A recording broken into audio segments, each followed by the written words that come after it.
The man who wrote the episode was wheelchair bound, and he showed up on the set and we had a chat. It was a big deal for him. I know he'd been working on that character and on that episode for quite a while. Again, I felt that weight of representing something in the proper way. Hi, my name is Daphne Ashbrook, and I played Melora on Star Trek Deep Space Nine, and this is Trek Untold.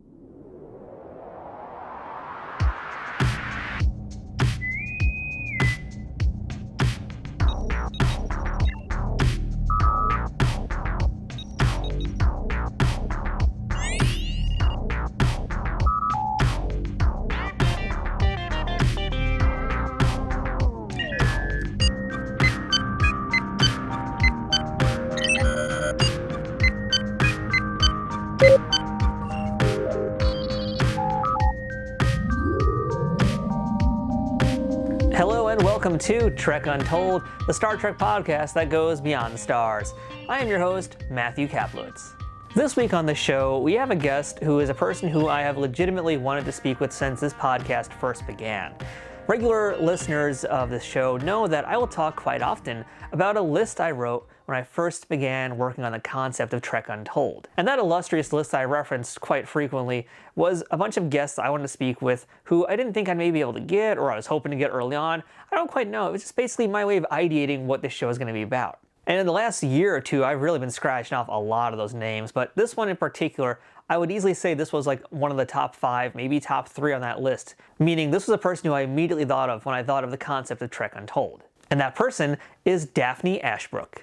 Trek fans will remember Daphne from her role as Melora in the Star Trek DS9 episode with the exact same name. It was called Melora. It is centered on this character.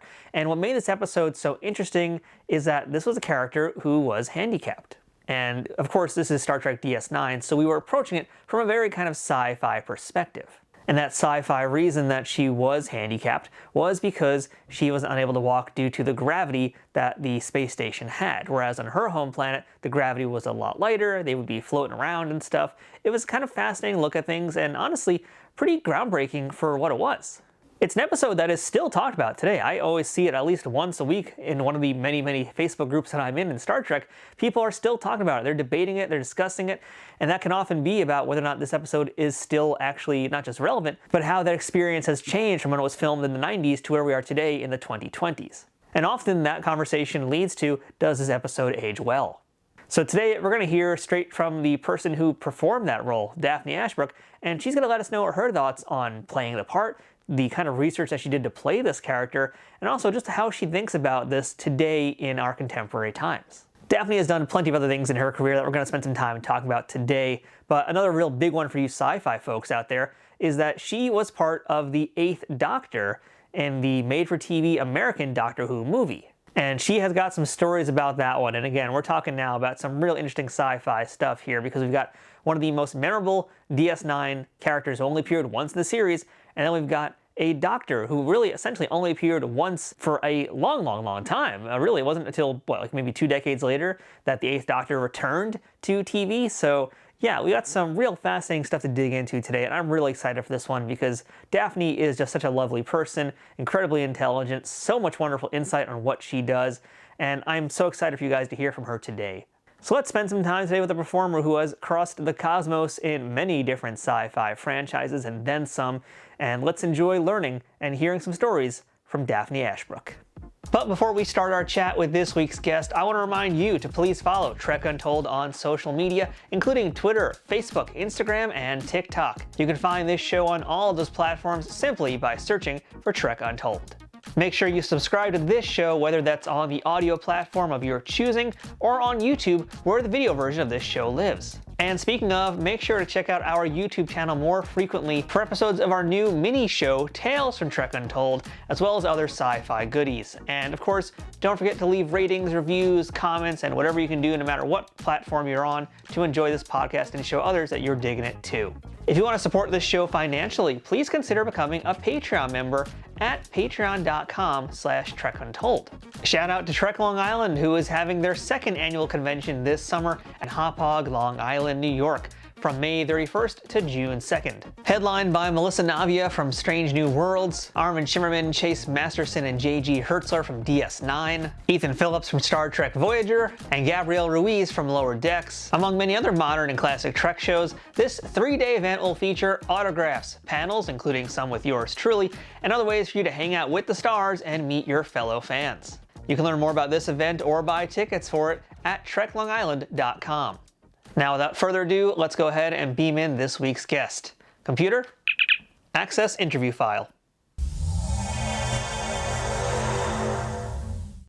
Hello, hello. Hey, hello. And joining us on the other side of the screen right now, we have someone who you've seen in so many different things.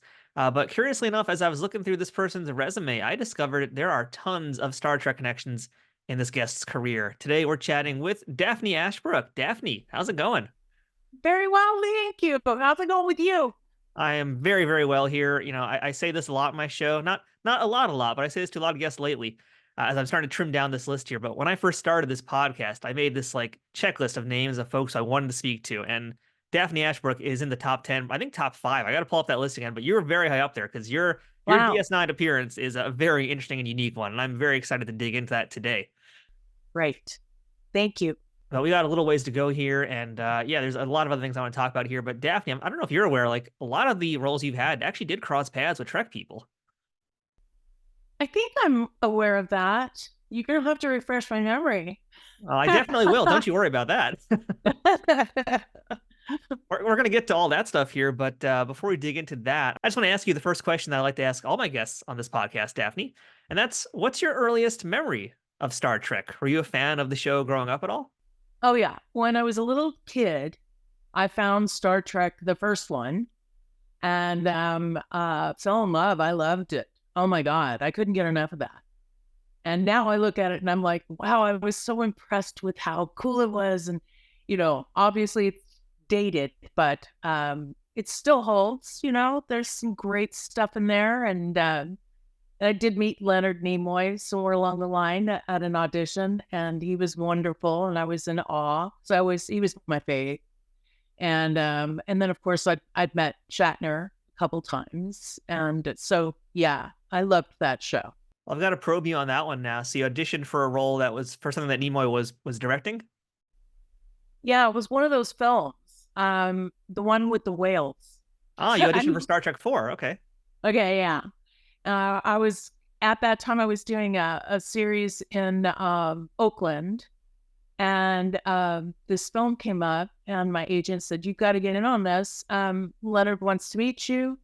You got to go into San Francisco and meet him." And I met him at a theater, some theater. I have no idea what theater, but it was a theater. And it was for the character where I was sort of a person who took people around and explained everything, you know, a tour guide kind of person. And so he had me get up on the stage, and he just would shout direction at me, and I would just sort of do it. And it was an interesting kind of challenge because he was like, it wasn't a normal audition. It was it was him alone in the theater and me up on the stage, and he'd go, "Louder, walk over there when you say that." And I would just do it. And I just sort of, it was like fielding balls, you know, in a baseball game or something. And so it was a lot of fun. And he was hardcore, man. He was wonderful, but he was like, you know, straight. And at the end of it, he was very genuinely sweet. And I did go to a callback, met Shatner in LA sometime after that. Didn't get the part, but I did get to meet him and Shatner. So that was cool. Yeah, that is very cool. So you were actually auditioning for the role that Catherine Hicks ultimately got in that film, I think. Right. Yeah. She's great in that. Yeah. Love it. Yeah. Oh, cool. That's another Star Trek connection even I didn't know when I was doing my homework. So that's very exciting to hear about. I got a million of them. I'm sure you do. We're going to try and get to at least 100 of those today. Okay. So, you know, I want to ask you now a little about the secret origin story of Daphne Ashbrook. So I'd love to find out where you grew up, who your parents were and what they did, and what little Daphne wanted to be when she grew up. Well, that's an easy one. My mother and father were both actors. My mother's still living. She's still acting. And my father was an actor and director, and they met in college doing a play called Dark of the Moon, San Diego State, I think it was Dark of the Moon. And that's where they first met. They did that play. They played opposite each other, the two leads in that. It's a very strange play, but it's great. It's got some great information in that about racism. Even there's levels to it, especially for that time. It's really good. So they played in that show together, and then they did it again at the Old Globe in San Diego, which is where I grew up, San Diego.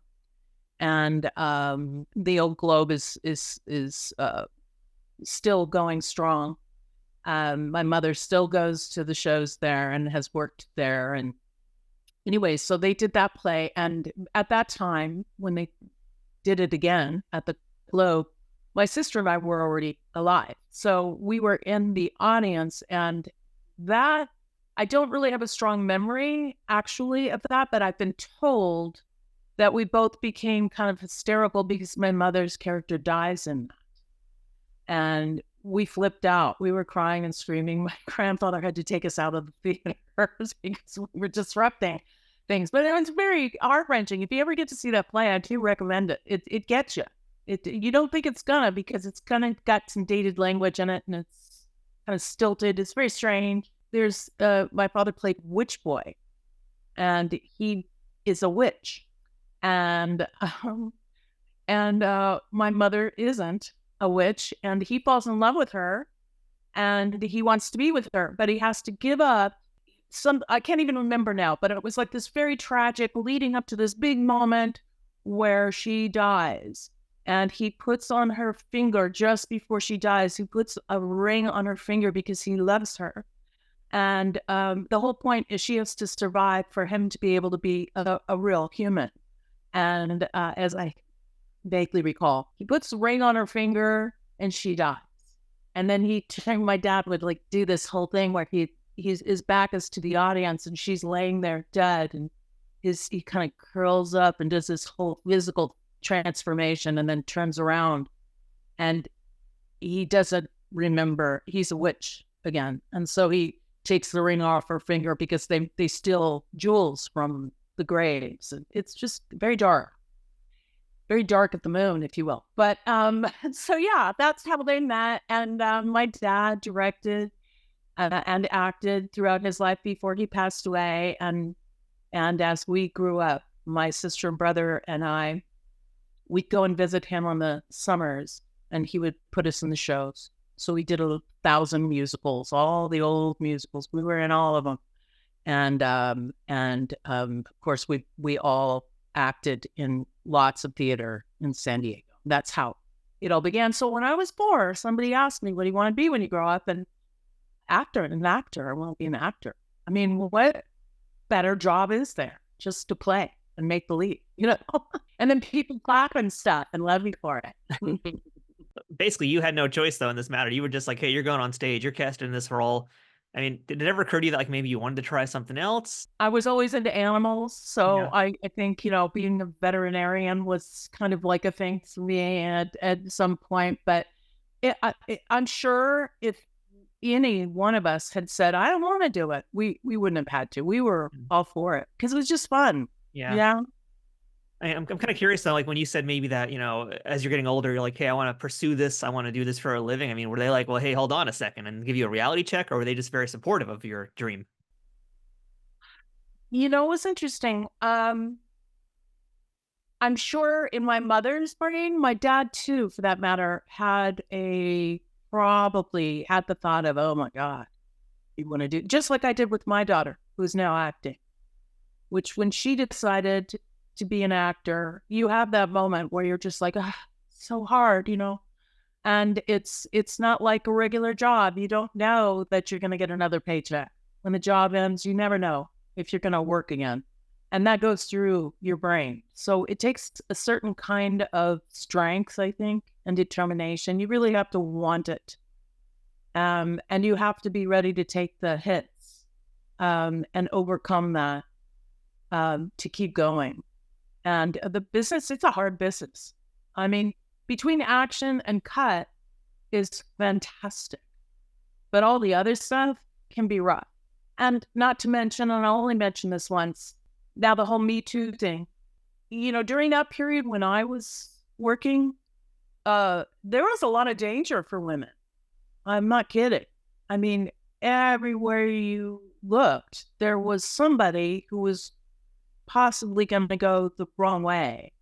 And you had to be really have your sensories, you had to be ready for it. You had to know how to avoid it. And so my memory, when I look back, and I've talked to my daughter at length about this, I was constantly kind of trying to kind of navigate that. And so there was kind of a danger thing for women. And for men too, really. I mean, there were men who went through things as well. So I'm glad a lot of that has come out from under the rocks, and people are much more willing to speak about it publicly and defend themselves, kind of thing. And there's a lot of lovely people too. You just have to be ready, So I don't miss that part of the business, to be honest. And I'm sorry for you if you had to go through any of that, and for anybody out there who has followed that career path and had similar problems. I'm hoping that, I can't speak from my personal experience, but I'm hoping that today things have improved, at least in that area. I think it has. I mean, I can honestly say I've seen my daughter go through some of that, but she's not afraid to talk about it. People my age, I think we were much more, hey, if you want to work again, you don't say anything. You just don't speak up. If you did, nobody would hire you. That was the idea back then. And my daughter has gone through some stuff, and she's had to stand up for herself, and she's had to go through some hoops. I mean, it wasn't an easy thing. And she overcame.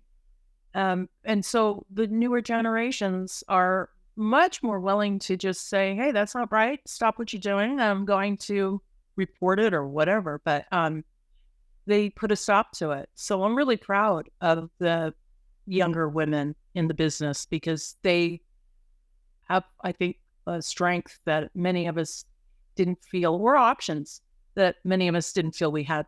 So you're growing up in this world of theater, and I'm kind of curious, how that takes you then from going on stage to going in front of a camera lens.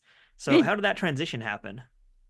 Honestly, it took me years to remember this, but my whole goal was, from San Diego, I was going to move to LA, and I was going to maybe get some commercial work. I was just going to make some money. Yeah. So really dive into some deep training, get better at dancing and singing, and do some real solid foundational work toward theater.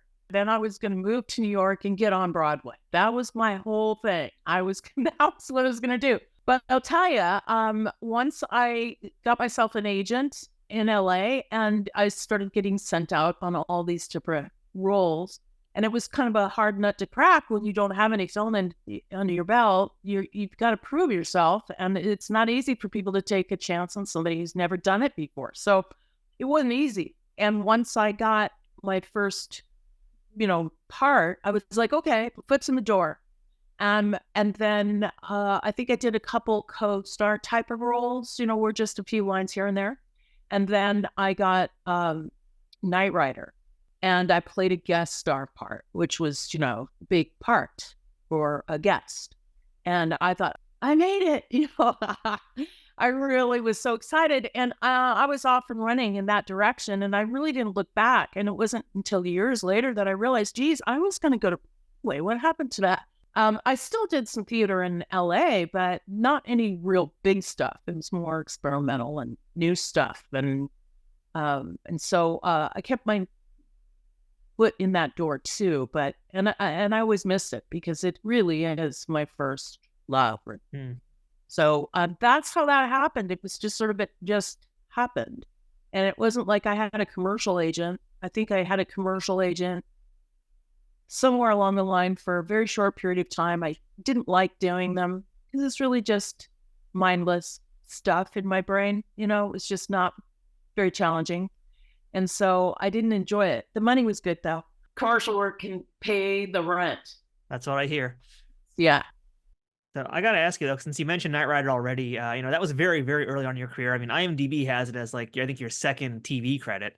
But I'd love to hear about your time working on that set. And did you get to hang out with the car at all? Oh yeah, I was in the car. I was in the car a lot.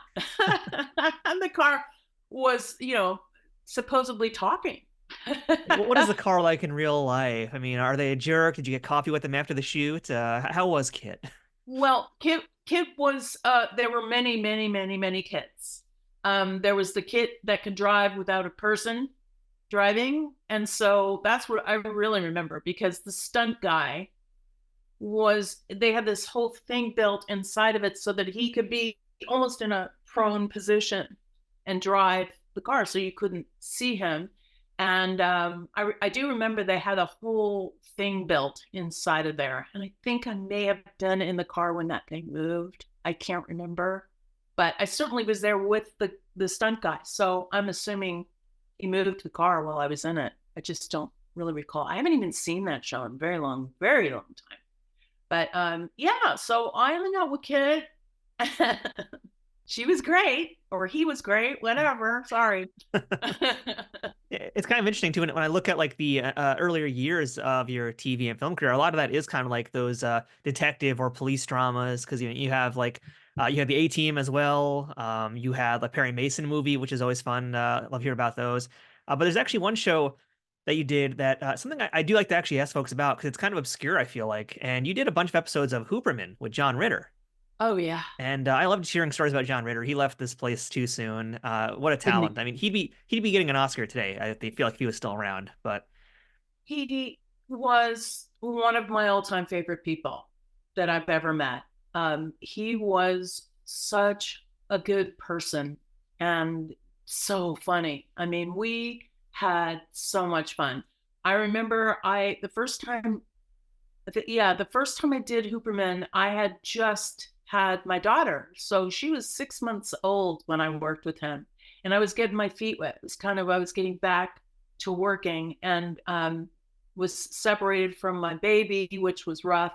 I was sort of navigating all of that while I was getting to know John. And I do remember, because he was so funny, I mean, we just stupid things. I mean, just really stupid slapstick, physical comedy stuff. And I would do it with him. And like we'd walk onto the set, strangely, making people laugh. And that was such a gift for me because I was, a new mom and kind of going through a lot of new things. And he just made me laugh all the time. And he was such a sweet person to me. And I loved him, I really loved him. And so when he passed, it hurt. It really hurt. That wasn't okay. He had a long way to go. You know what I mean? He had a lot of gifts to give us. yeah, And so yeah, he left too soon. yeah, I feel like he really only started to scratch the surface of what he wanted to do and what he wanted to accomplish, and it's a shame. Yeah. It really was.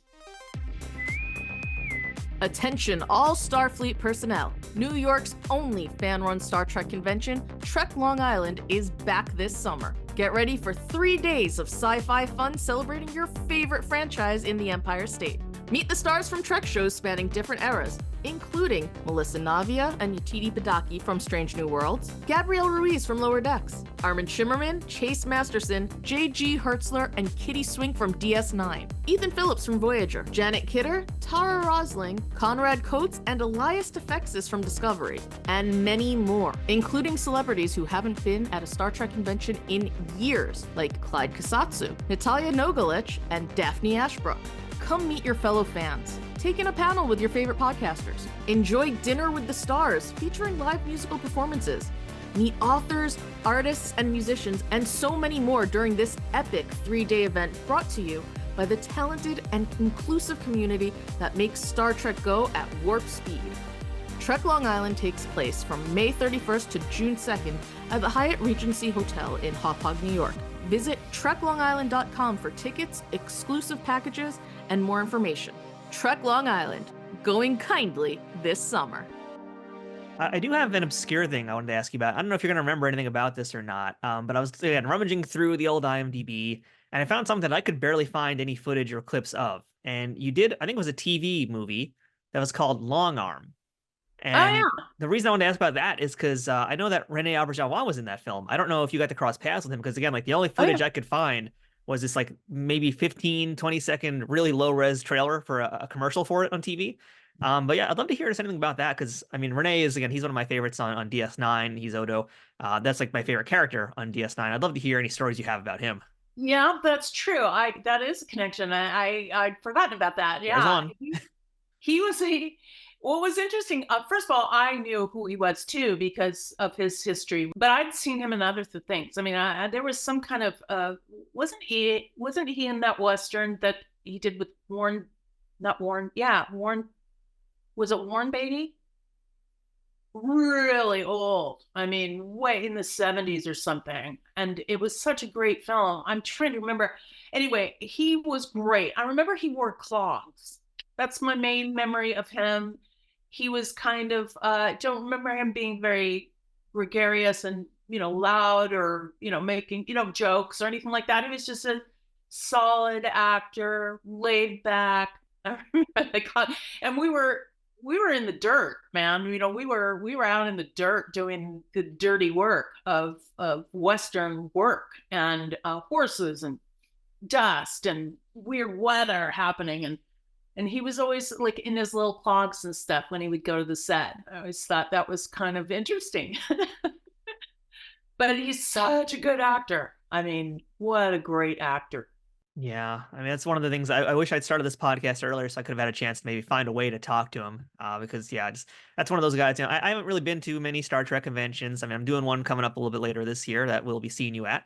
But it's kind of a newer franchise, I guess, for me to be as hardcore as I am now. And Renee is just one of those people that I would have loved to have spent some time with. So yeah, what a talent.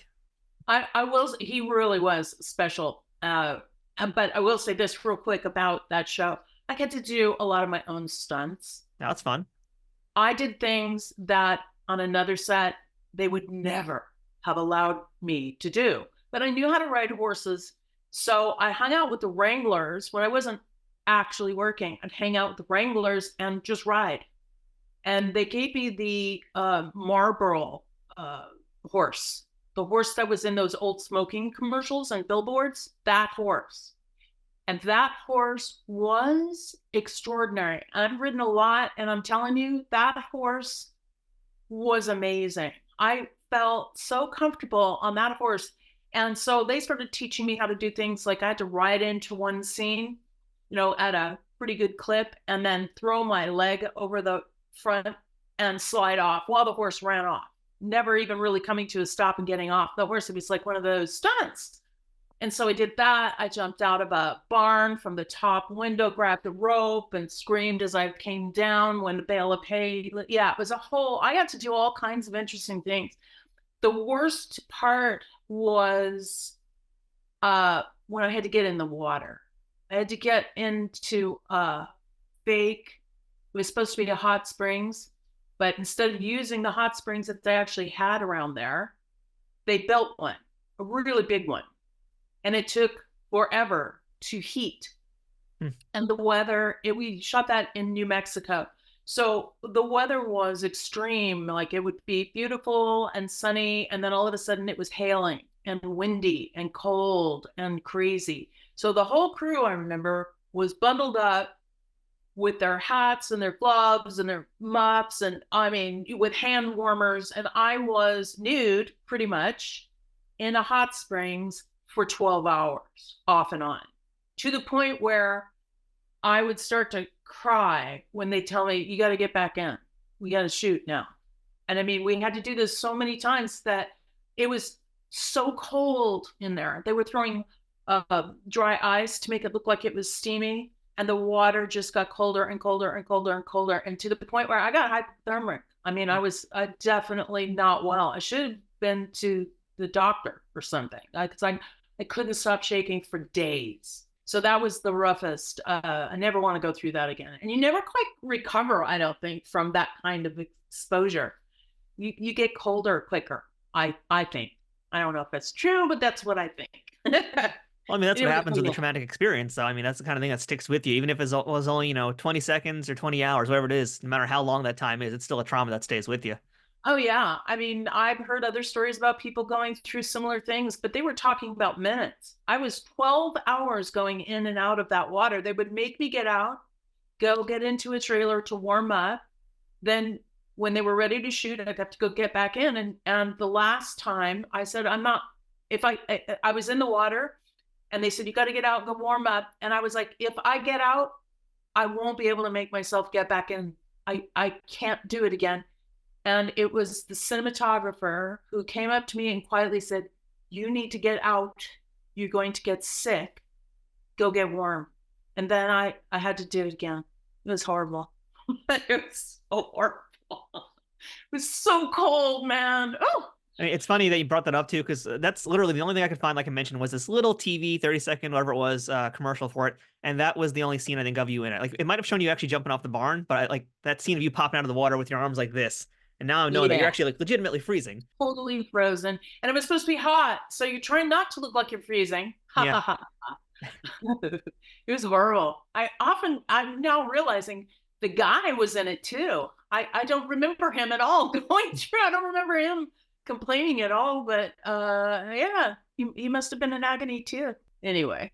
It kind of brings us back to what you were talking about a little bit earlier, though, about Me Too, and really where we are here in like 2024, where, like you doing your own stunts, that would probably not be permissible today. I mean, this film Long Arm, it really sounds like a real DIY kind of thing. And like, you shouldn't have been doing those stunts. You shouldn't have been riding the horse necessarily, and definitely shouldn't have been in the water like that. And that's kind of why we have things like intimacy coordinators and stunt coordinators on sets now. So, I mean, it's horrible that you went through that stuff, but at least it's hopefully reassuring to know that in theory, a lot less people will go through that today.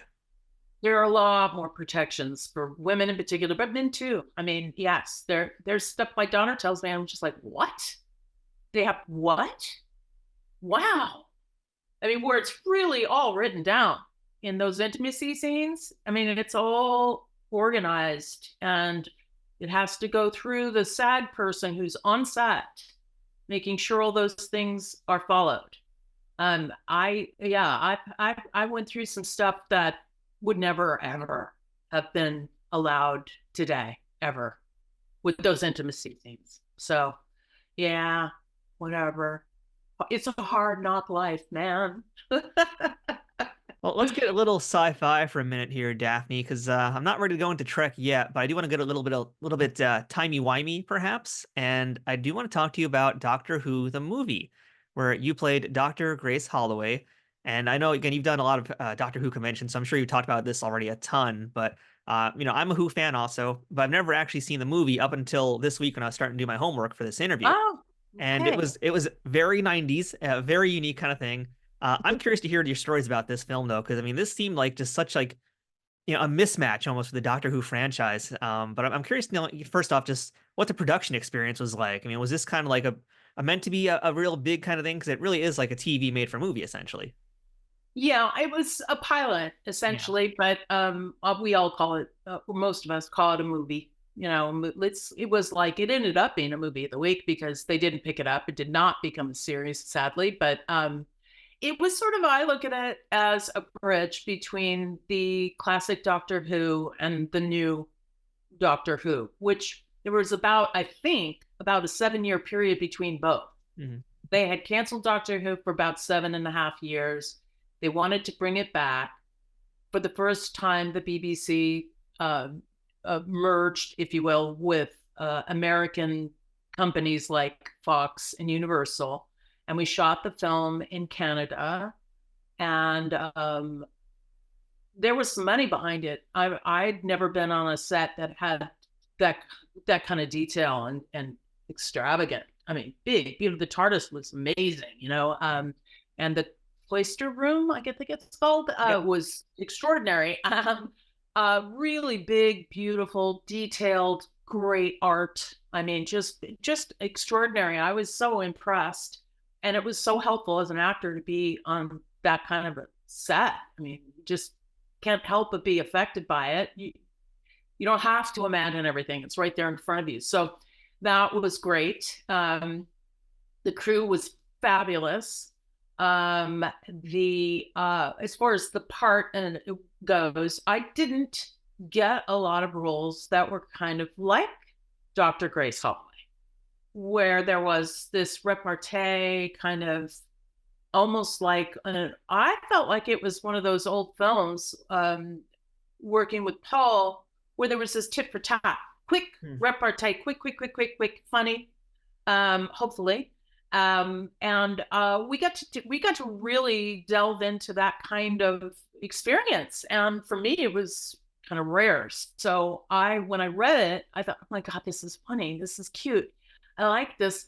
And I also liked the whole regeneration thing. I wasn't familiar with Doctor Who at all. So when I read the part about the doctor regenerating, I was like, that's cool, because I like that kind of stuff. So I thought, this is great. And then I started to learn after I got the part. I think I maybe knew that it was an old series that was running for like 35 years in England. Maybe I knew that when I auditioned, right before I auditioned. After I got it, I started to learn the gravity, the weight, how much about, like, I really don't want to let anybody down here. I want to make sure I get this right. It was meant to be an introduction for Americans, even though there were Americans who knew about Doctor Who, the classic series, but it wasn't a vast audience in America. So I think it was meant to be sort of like, let's introduce this to America. And so there was a lot to do in that 1 hour and a half.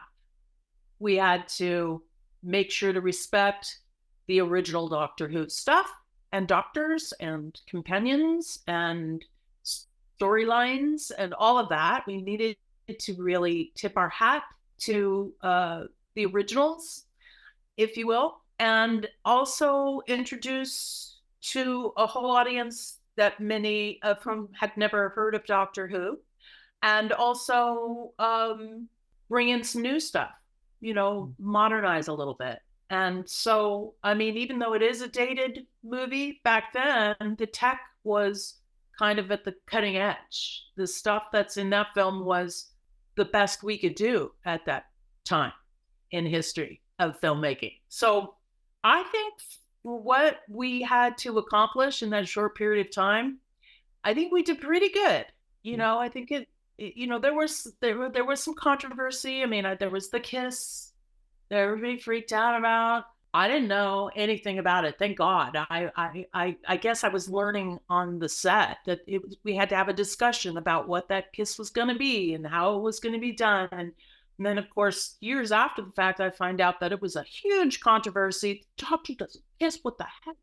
And they were not happy. Yeah, that's an unusual thing here for folks who haven't seen it. Just so that they know, like, your character is the first one to ever romantically kiss a doctor. That really had not happened at that point, which is a pretty wild thing. And it does happen, in my opinion, really quickly, too. I mean, it's like 30 minutes into the movie, you're smooching. Yeah, it was a chaste kiss. I mean, we really straddled the fence there. We didn't go full throttle with it at all. It was, I don't feel like it was a sexual kiss. It was a romantic kiss, but I don't think it was a sexual kiss. So, I mean, maybe I'm wrong, but that's the way I saw it. It was quick, and it was heartfelt, and it was the end of the film, and it was basically saying goodbye. And I'm also the companion that said, "Now that's okay. I don't want to go with you." Which I couldn't believe, by the way. When I saw that, I was like, "Wait a minute, she's not going to be like, it had been picked up in a series." I was like, "Does that mean Grace isn't coming along for the ride? Like, what's up with that?" Well, that's interesting because I did not audition for that part, knowing that I was going to be, if it got picked up, in the series. Usually, there's a contract you sign up for. If it gets picked up, you're working for 7 years potentially on this show. I didn't have that. I was a one-off. So the way it was written, I don't think I was initially supposed to be a person that came along with the ride if it got picked up. I do know that I think it was a week before we wrapped, one of the Mucky Mucks came up and asked me if I would be interested. And if it gets picked up, would you like to come along? And I was like freaked out. I was like, yeah. I mean, who wouldn't? So if it had gotten picked up, I'm fairly certain they probably would have said, he comes back and convinces her, or something happens, and she ends up coming along and experiencing craziness that is Doctor Who for a couple more years anyway. Too bad. Right. I agree with that because it kind of makes me wonder, like what could have happened? What could have been had the series been picked up? Yeah, would have been fun. Paul was great to work with too. He was such a good actor, and he was a joy because it was like a tennis match, and he always hit the ball back. And I always, it was really fun to work with him. Yeah. When I And was like watching it, like it's funny you mentioned the repartee you guys have because like in my head I was thinking classic movies and I was like, this is totally the Thin Man series right here between you two. yeah, I mean, it was a beautiful experience in that way. It reminded me of theater, honestly. Just well written, lots of fun dialogue, and it was just unique for me in my career. For that experience is unique. I don't think I've done a part outside of Doctor Who that was like that. That had that kind of levity, quick, smart, back and forth. Everything else is a little more traditional American stuff, a little heavier, lands a little hard. Well, I'm glad to hear that Paul McGann was really wonderful to work with, though, because he was an interesting doctor, and it's sad we didn't get a ton of time with him necessarily right now. But I do want to ask you about Eric Roberts, and I had heard like a few notes about him that working with him wasn't exactly the best experience. And what was he like on set?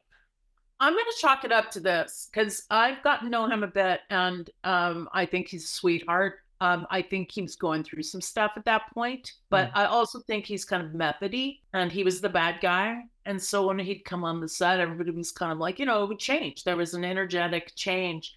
When Paul and I, which was 90% of the time, were working together, we were just having fun. We were laughing in between takes, and it was a night shoot most of the time. So that can get a little strange because you're just sort of, up all night, sleeping in the day. It's kind of isolating, it's a different experience. So we were just having fun. When Eric would show up, it would get a little tense, it would get a little bit, whoa, he's here. So, yeah, there was an interesting experience and dynamic there. I think part of it was the character he was playing and kind of a methody kind of thing going on there, and just that period of time. But I thought it was devoted. He was all the way going there, did his thing, and so I think it benefited the show. Yeah, I think he did a good bad guy. he definitely did. He was a very, very evil bad guy. I mean, it's weird though because this is like a 90s Doctor Who kind of thing, so it does feel very 90s. For better or for worse, looking back at it today. And I think, the material he had to work with was that kind of mustache twirling villain that I like to say on this podcast all the time.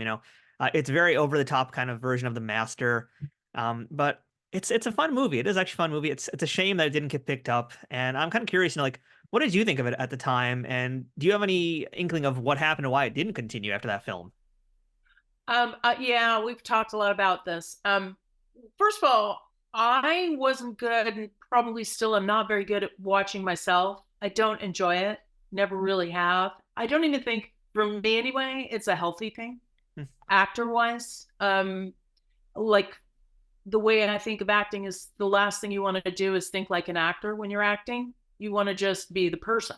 You don't want to have something going on in your head where you're seeing yourself. And it shows, I think, when actors are looking at themselves in their head, it shows in the acting. It's not conducive to a really super honest performance. I did go to the premiere in LA and I couldn't watch it. I sat in the back. I knew I was going to have a problem. And when I watched the thing with the dress and the running and that thing, and I was just like, I can't do it. So I had to go out and just wait. So that was me with my own neuroses, just making sure that I couldn't do it. So initially, I think people thought, well, we didn't get great ratings because I think we aired on the same night the big finale on Roseanne happened. That'd do it.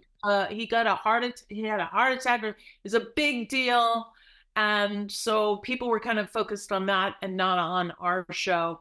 I have since heard that the ratings weren't that bad, that it was really down to Universal having another show, another sci-fi show called Sliders going at the time. And they had their first season under their belt. And they had decided that if they picked Sliders up for another season, that would be their quota for sci-fi.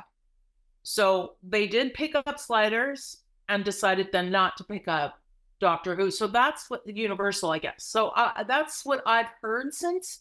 And I don't know if that's true, but that's what I've heard. And it kind of makes sense because I thought our show was great. You know, I think it had some legs and it could have, I mean, Doctor Who, come on. I mean, it's kind of wild to think about that. And ultimately, we should mention, of course, Jerry O'Connell from Sliders, now part of the Star Trek universe, which is kind of fun. So there's another connection for you hiding in there. Not so There it direct, is. but it's crazy to think that an established franchise like Doctor Who was not picked up for that, which is just what a shame. That's what I've heard. I mean, and then I thought, well, maybe that's because I actually have heard people say, yeah, the ratings weren't that bad. I mean, considering that we were opposite that one big finale or big moment on another tried and true long running show, but no, it was actually business. Yeah. I mean, I can tell you guys had fun on that set, though. I mean, watching it and seeing, especially during the ambulance motorcycle chase, that was just really fun to me. And also just because you can maybe tell me if I'm right or wrong here. I felt like a bunch of those scenes were just basically you and Paul sitting on a motorcycle stationary and the camera guy just doing some kind of wobbling. Because I felt like there's this building in the background. It's never moving.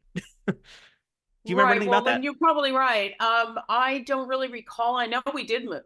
There are some parts where we are moving, yeah. Yeah. So maybe when we were doing the dialogue, I'm sorry, my memory is. That'll be it, yeah. But yeah, we probably did do some kind of shoddy, make it look like they're driving.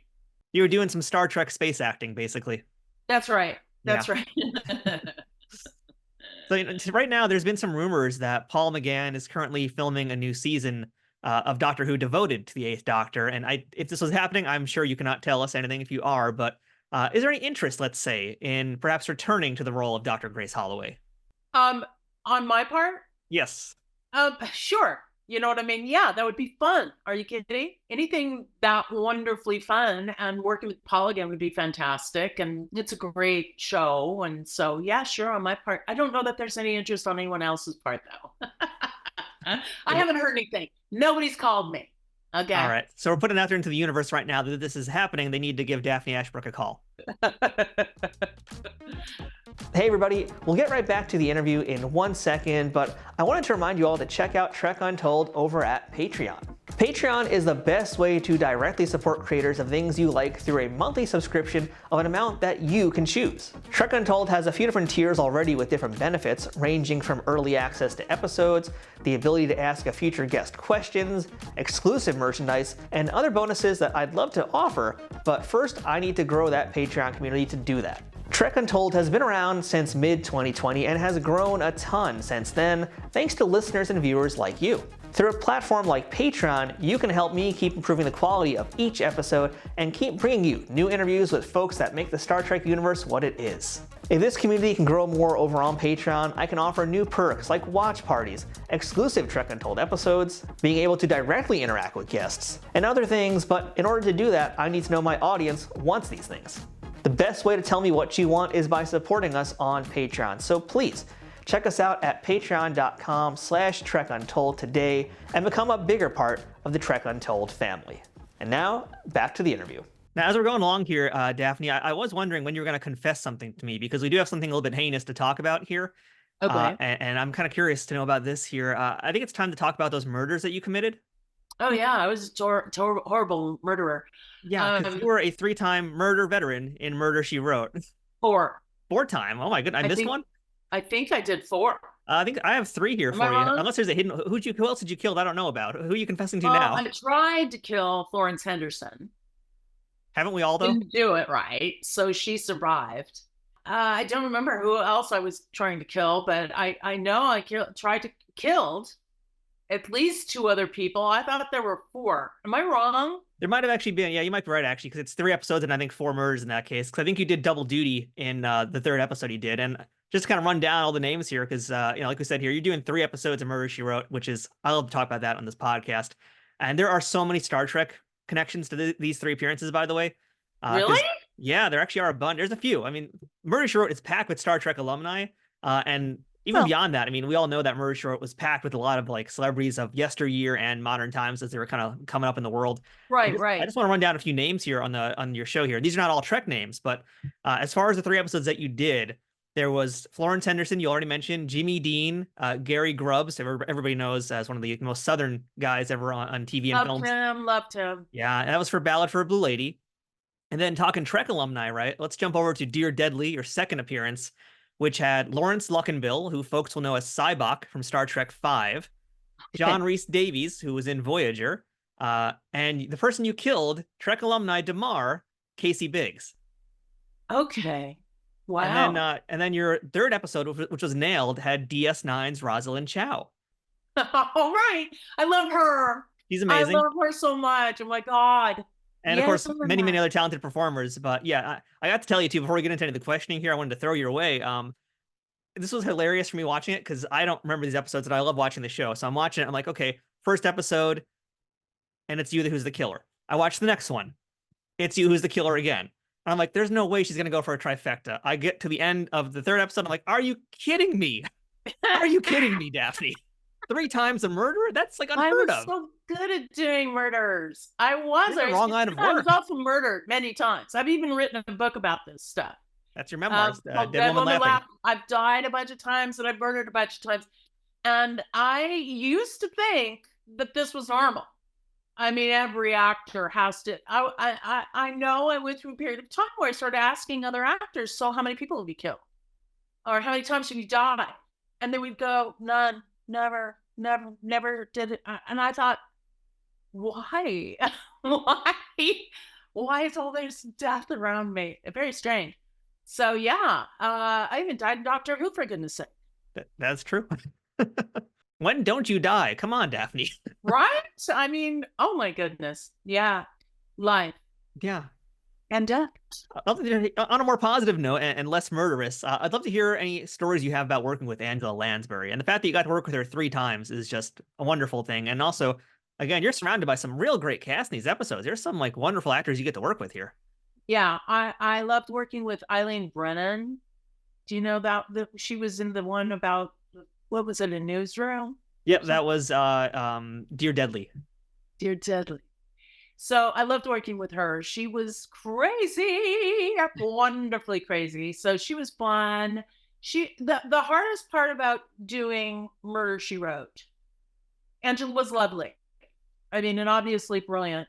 But and wonderful in a lot of ways was that she, she was in every scene.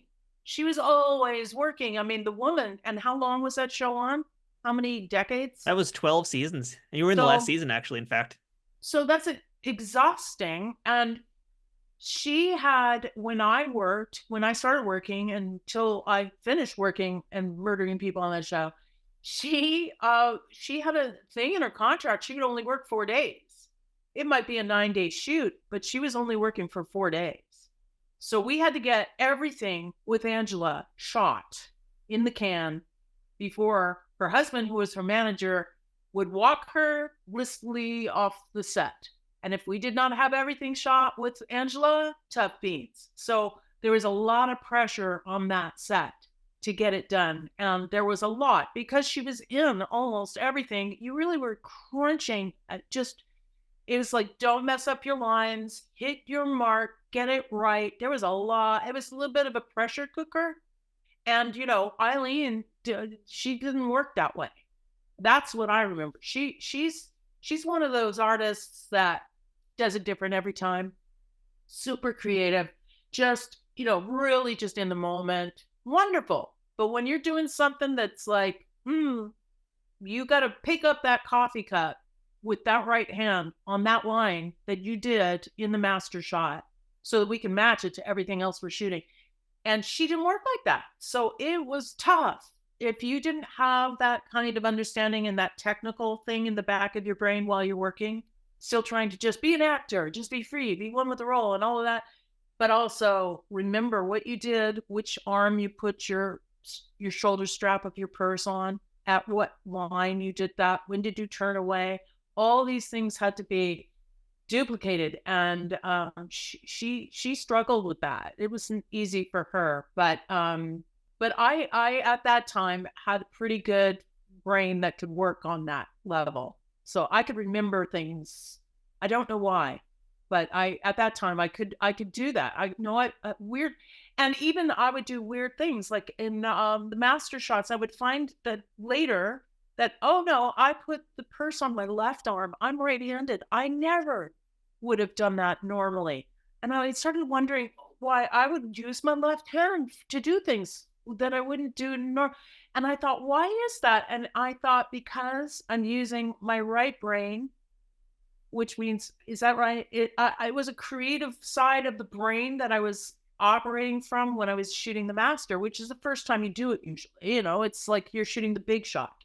So you're doing it for the first time and you're just creating. And then you want to duplicate everything after that when you come in closer, closer, closer, closest.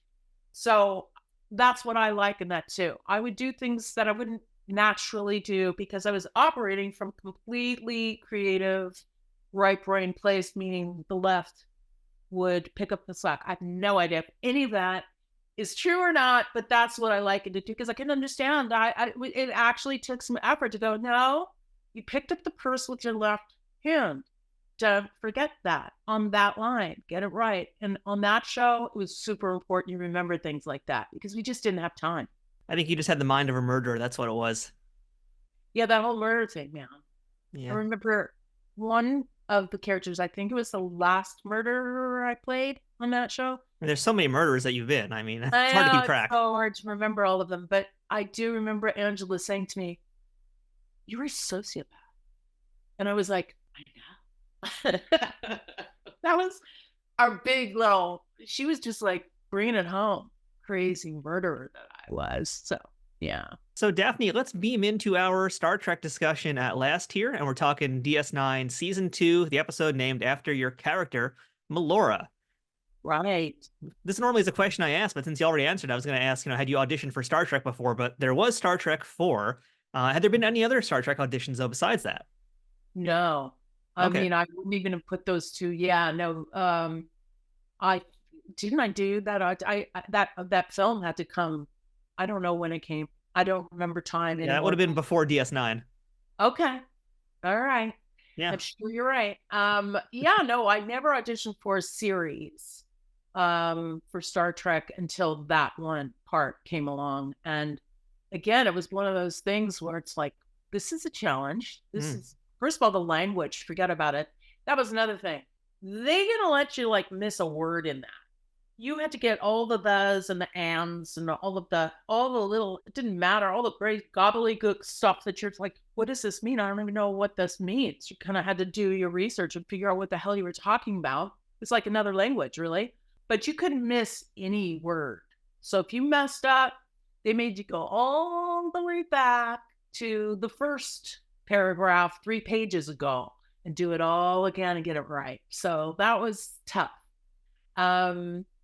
Also, it was a challenge because I wore these braces and they weren't metal, they were plastic.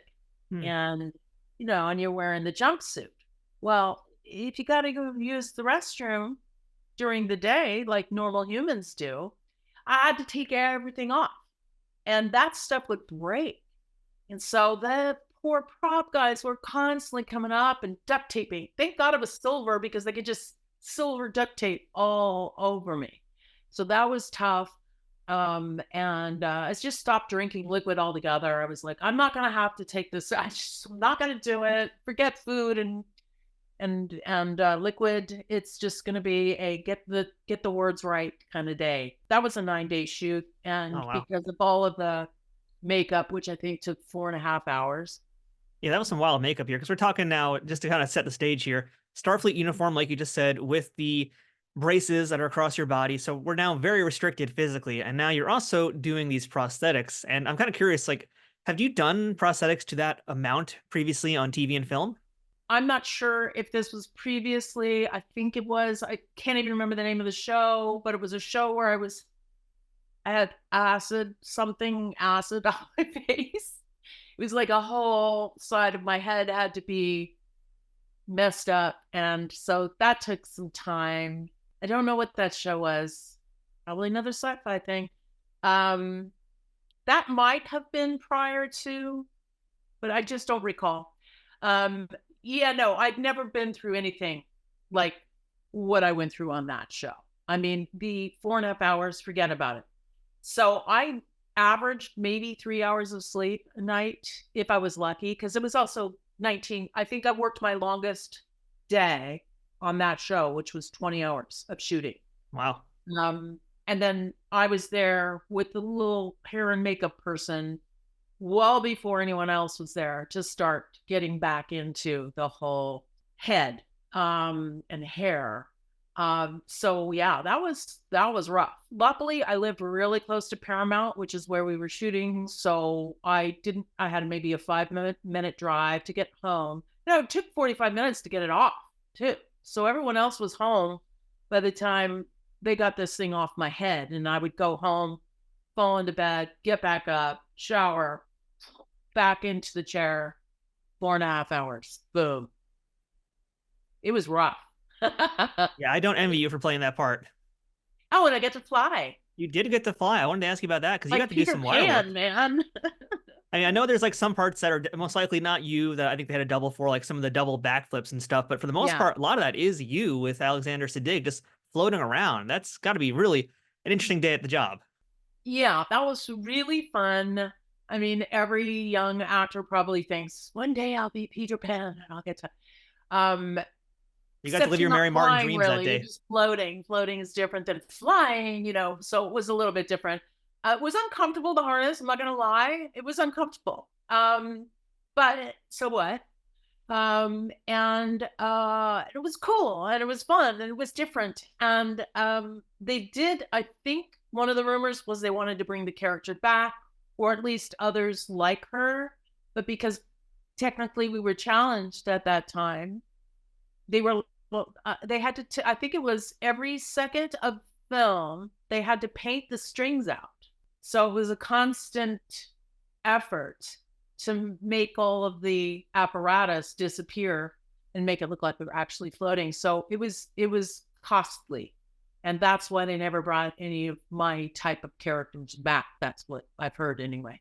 So yeah, it was a lot of fun. That was a great experience. I have some pictures of the behind the scenes. I actually was at a convention 1,000 years ago, sitting next to a man, and I was telling somebody the story of the flying and the breaking plastic, and I was going through the whole thing.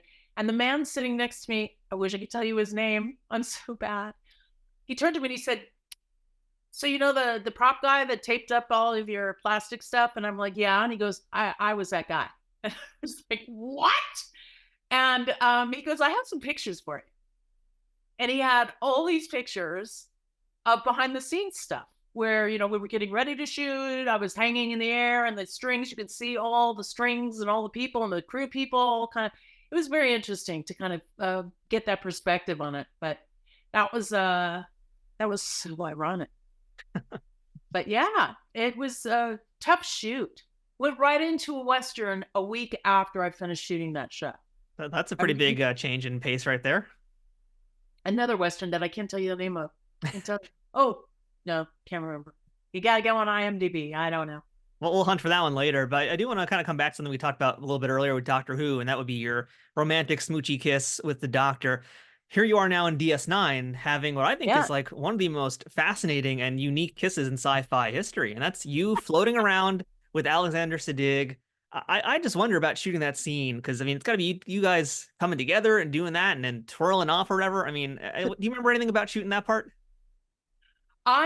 It dawned on me one day. I was like, "Oh my God, I kissed both those doctors. That's interesting." Got a thing for doctors.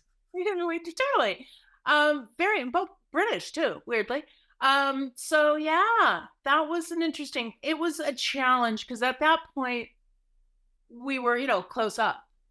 And so we were not we weren't actually hanging from the strings at that point. We were standing on some kind of scaffolding or something they'd built. And we had to make it look like we were floating.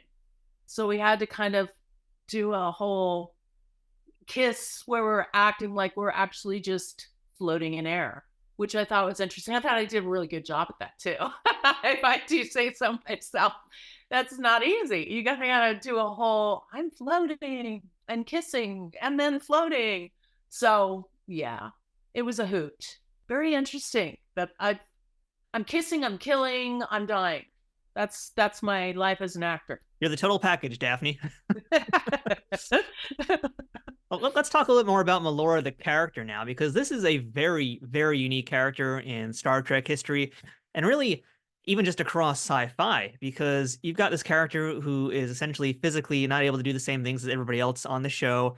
The script is very much addressing that. It's a major part of the storyline for this, and you have to play this role, and you are a physically abled actor. So I'd love to kind of hear your thoughts on the character and what you thought about the message of this episode, because again, very different. I feel like even from just like what you would have seen on any TV show at that time period. I did a play called Duet for One where I was in a wheelchair the whole time. So that was one thing. But this was, I think, after all of these other jobs. So my first experience, and I know it was my first one because actually they gave me a wheelchair to practice with. And I took it to a shopping mall. And I rolled around in it to see what that experience was like. First of all, you feel very short. And also, I noticed people wouldn't look at you directly. They would just avoid eye contact. It was very interesting. It was almost like being invisible in some ways. So that was an interesting thing. And I was getting used to the chair. And then this role came along with Deep Space. And it was an electric wheelchair, which was different. That's a whole different ball of wax, if you will. So I had to learn, because that thing was powerful. Thank God, because I was on ramps and stuff, as I recall. I was having to go over all those weird things. So it was actually a lot easier to manipulate in a lot of ways. You didn't have to physically get yourself, up and over things, which was nice. Thank goodness. As far as the pain that character, Melora, dealt with, my grandmother, when I was a kid, was in a lot of pain and was in a wheelchair. She had debilitating arthritis. And I remember all through my young childhood watching her, the pain that she was in I don't know how she did it, honestly. She really had to endure a lot. And so I drew on that. As far as movement, getting in and out of the chair, walking with the cane, that was all my Grammy. That's what I drew from. I also have a cousin who's in a wheelchair, and she's not necessarily in pain all the time, but she's definitely restricted. And so that came into play as well. But yeah, the man who wrote the episode was wheelchair bound, and he showed up on the set and we had a chat. It was a big deal for him.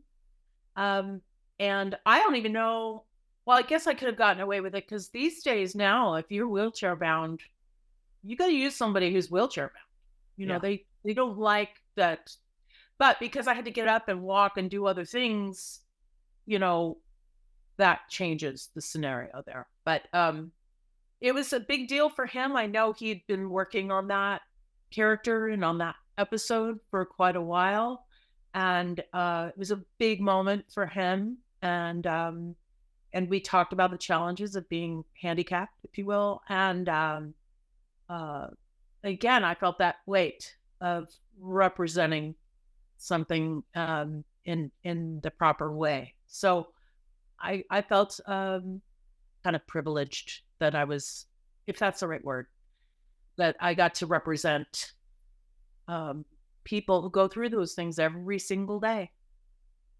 So it was a challenge, but it was a good challenge. And I was proud that I could maybe put it on screen for people to actually experience. They've never had that experience of being around somebody, human beings, and they're as restricted as they, are from their physical ailments, but their mental is there.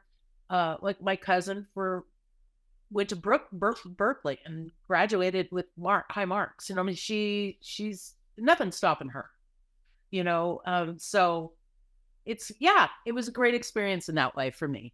This is one of those episodes that I see talked about at least like once or twice a week in different Star Trek Facebook groups that I'm in, because folks are always like, especially if they discover it for the first time, they're like, wow. And it really does then open up a lot of conversation, because in 1993, it was a very, very progressive kind of episode. And here in 2024, it still is, but there's also some like problematic stuff here and there. And the view has kind of changed a little bit, not necessarily to be completely negative, let's say, but the perspective of it has kind of changed at some points that you brought up as well, like about how here's a physically able person playing this role. So I'm curious, for you looking back on this now, I mean, what is your perspective on the story of the episode itself now, essentially 30 years later? I think that I've thought a lot about this kind of thing where there's restrictions now for people that are. It's kind of probably shouldn't even try, because I'm not intelligent enough to do this well. But I think it's a good thing. I think a lot of people have been neglected and restricted from certain roles or any roles in the business, and I think it's really important that that is breaking down. Those barriers are being broken down, and people are getting to step up and be brilliant.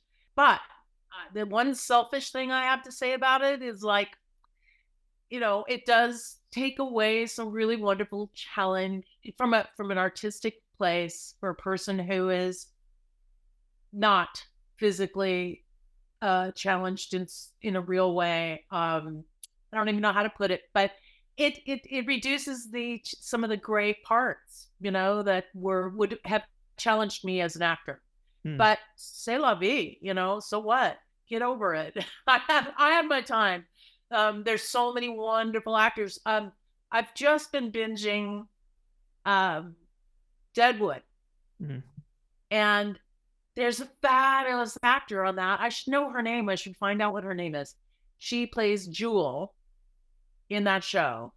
And she's a handicapped person. I'm not certain what it is, but she has physical challenges, and it's real. And I remember the first time I saw that show, which was years and years ago, I was like, wow, this is great. This is so great. And I'm just recently watching it again, and I'm just like, she was so great. She was such a great actress, and she was just beautiful. And I was really proud of that show for going ahead and going for it.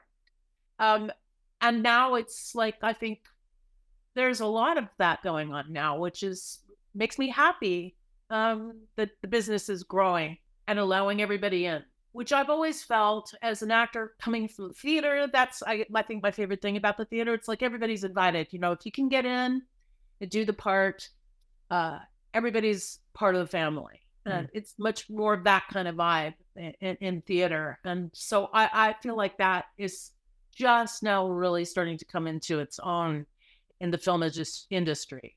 People that look different are getting parts, and great parts. Thank God. Thank God. Represent. We come in all shapes and sizes, folks.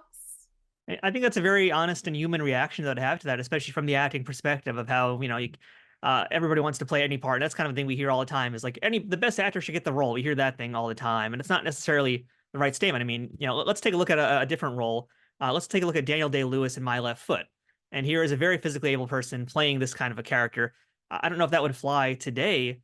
So yeah, what you're saying, I totally get, but you're absolutely right though. I mean, now it's the chance for everybody to really become that inclusive kind of world that acting should be. So like I said, c'est la vie. Yeah, c'est la vie.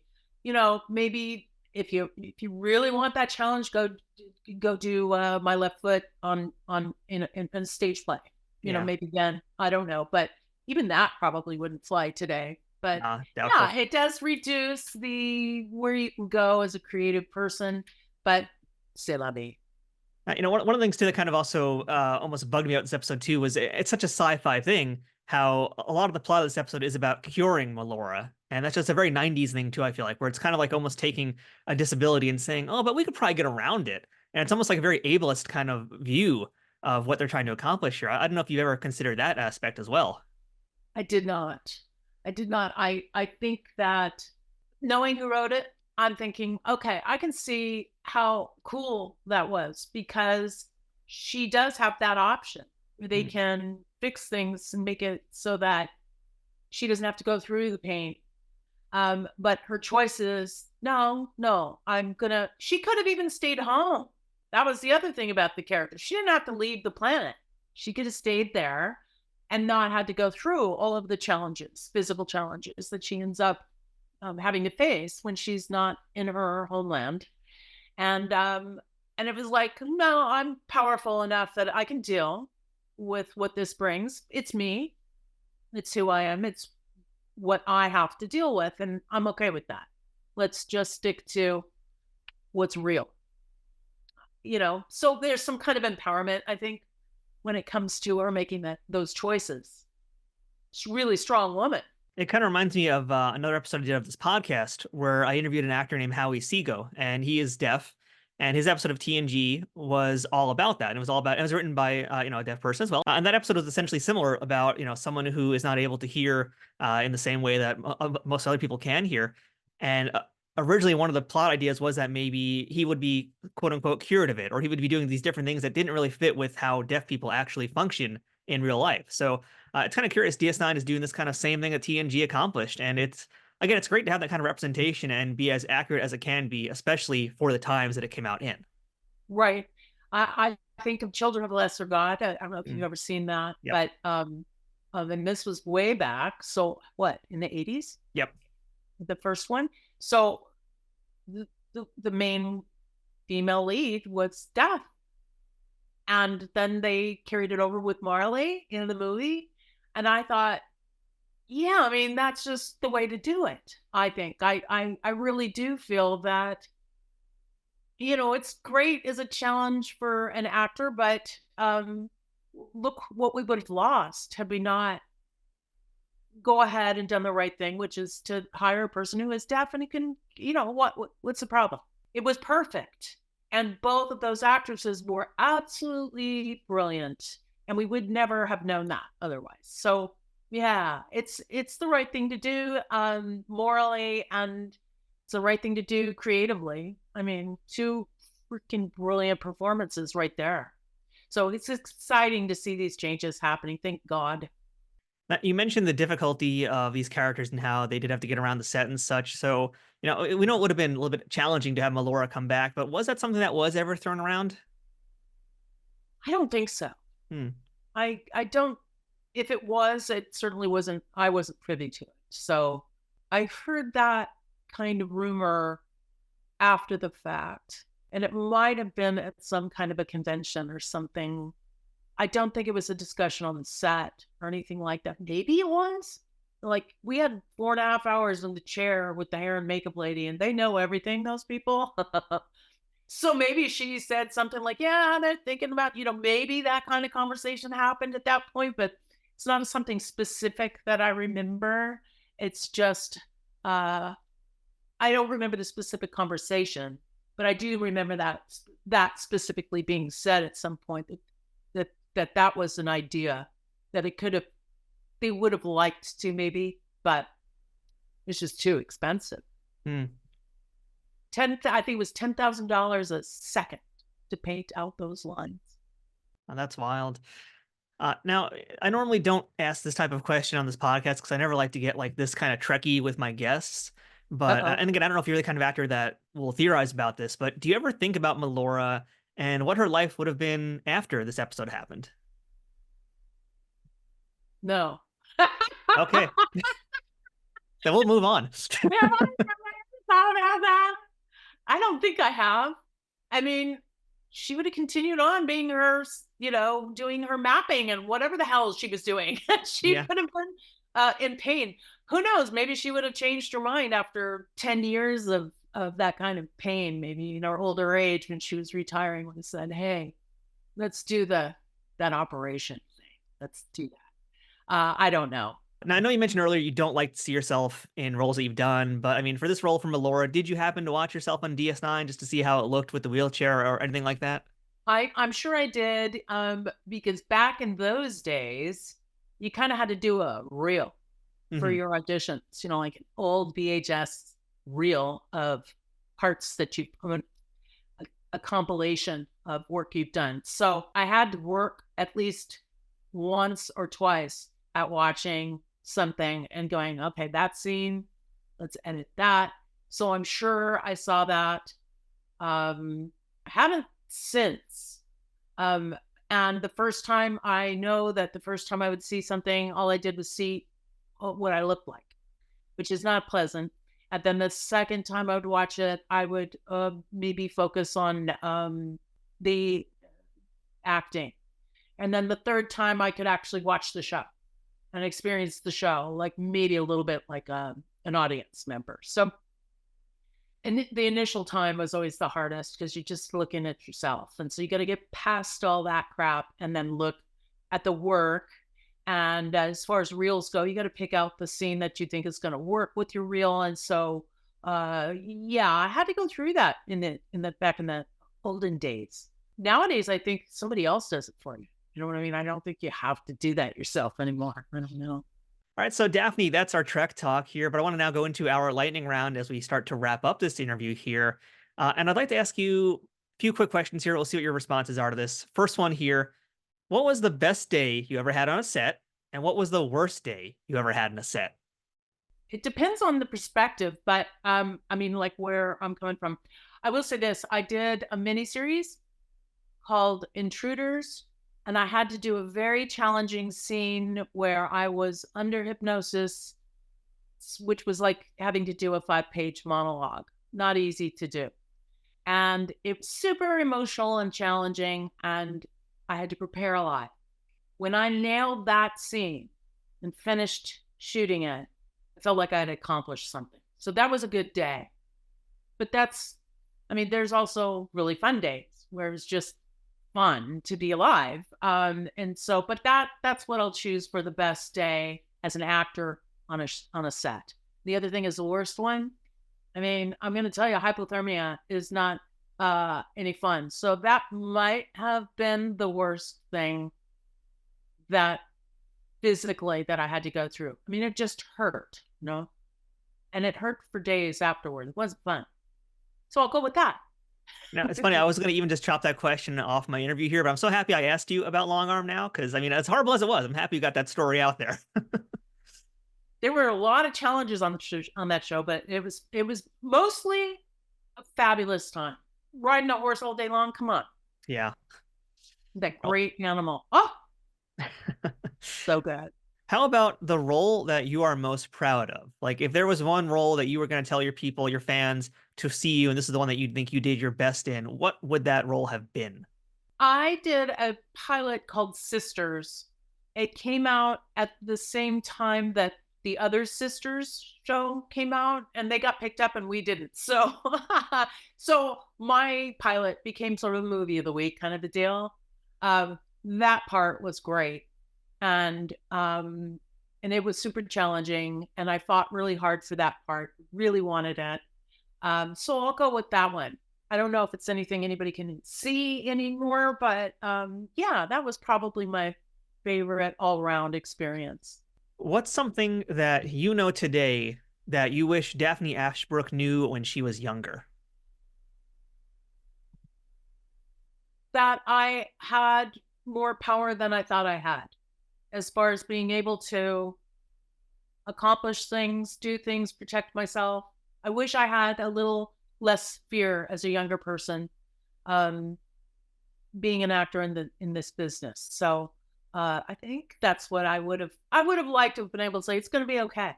You're going to be fine. What's the most valuable lesson that somebody has taught you, whether that's about life or your profession, that you still think about and use today? My acting coach was Harry Master George.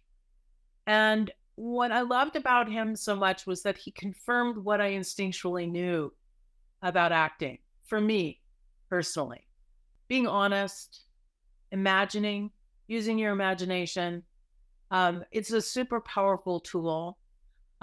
It makes your work more consistently good, because nothing can touch that unless you let it. It's a very powerful acting tool, and it can compensate for a whole bunch of other stuff. So if you've got that going for you, you're in great shape. You just have to really discipline yourself and use it, and use it a lot. That is, he put it into words for me. I just instinctually knew that, but he taught me how to be more disciplined, in using it and making sure I used it.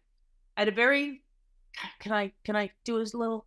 I did. I will not name the show, but it was a show that I was cast in after someone had been fired as a guest star. Super rare, doesn't happen. If you're a guest star and you tank, they're going to use you because it costs too much money to can you and bring a whole other person and reshoot. They just don't do it. But for some reason that happened. I came in and did this show. And I couldn't understand why they would go to the trouble of canning this prior person and hiring me to get it right or whatever. I had no idea. So, but during that experience of shooting that, almost everything I had to do in one day, they just were, the crew was pissed. They were pissed off. Why are we having to shoot this again? So they crammed it all into a day or two of shooting. And then working with that director, I figured it out. He was terrifying. I had to be very emotional. My husband has died. I have to cry in every scene. And then there's all these scenes with my character crying and crying and crying. She lost her husband. She's got a child. Oh my God. Oh my God. And then we'd shot all this stuff all day. I'd cried all day on cue. No problems. We come to the last scene of the day, which is really the first scene in the show. So it's the opening scene you see when this door opens, you see this woman burst into tears. That's the very beginning, the first time you see my character in the show. But we've now shot all this other stuff where I'm crying and crying and crying and crying, and I'm nailing it. I'm no problems. The last scene of the day, which is really the first scene when they see me, I'm behind a closed door. And I hear from the other side, the camera's outside looking at the closed door. And I hear action. Oh no, I hear rolling, which means the camera's rolling now.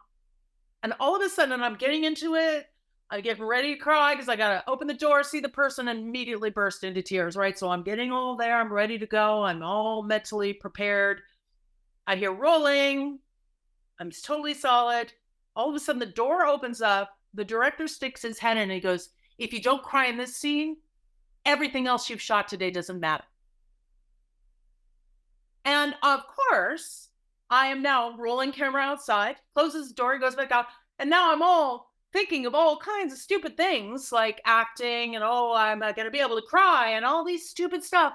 And because of my training and because I really strengthened my imagination tool, I was able to kind of he said action. Normally I'm like right away. I just took a minute and I scrubbed my brain of everything that man had just done. And I opened the door and was able to do it. But I had to overcome that idiot. And I'll say it, idiotic. So that is one of the best things you can do is imagine. Make it real. I mean, even we know some pathological liars in our lives. What do? They imagine until they believe it. And they become very convincing in their lies. Now, I don't call actors liars. I think actors are honest. Good actors, anyway. So long story longer. Sorry. It's very important.